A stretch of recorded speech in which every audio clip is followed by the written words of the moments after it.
avait la première partie, c'était enlever tout ce qui était structure apparent qu'on avait cassé et tout est parti.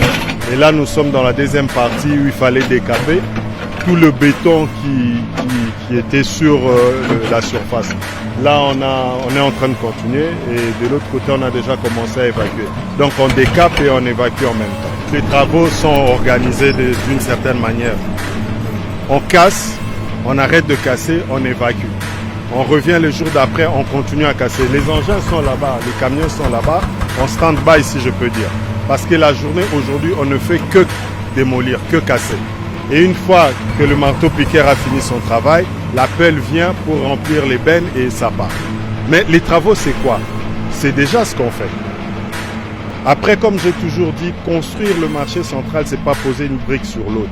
Nous avons 1789 pieux à poser et ça va prendre du temps. Donc, voir les choses qui vont dépasser cette clôture-là, il faut être un peu patient. Parce que nous profitons de la saison sèche pour finir avec les pieux. Et une fois ça c'est fini, les briques ça va aller vite. Vous allez les voir, ça va dépasser la clôture, ça ira très vite. Arrière-grand-père. C'est-à-dire le marché central va être construit sur 80 000 mètres carrés avec plus de 510 magasins. C'est R+2. Et quand on dit R+2, les gens ont peur en disant « Ah, bazo ça va mall ». Non, on ne fait pas les malls. On fait le marché traditionnel qu'ils avaient connu ici, au rez-de-chaussée et à un autre niveau. Et tout autour, le deuxième niveau, c'est que les magasins. Donc, ils prennent leur mal en patience. Ils vont plus vendre par terre. Ils vont vendre dans des conditions correctes. Et les gens qui vont venir acheter dans des conditions correctes. La compagnie qui a gagné le marché, qui s'appelle Sogema, travaille avec les GIS. Ils ont comme bureau de contrôle Veritas, qu'ici communément on a appelé BIVAC. Vous allez voir que c'est quelque chose où on a mis du sérieux.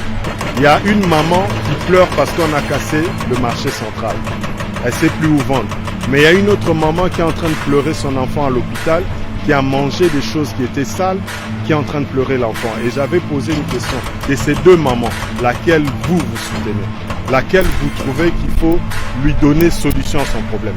Je pense que humblement, on devrait trouver la solution pour la maman qui pleure son enfant. Parce que s'il n'y a personne pour acheter, vous allez vendre à qui?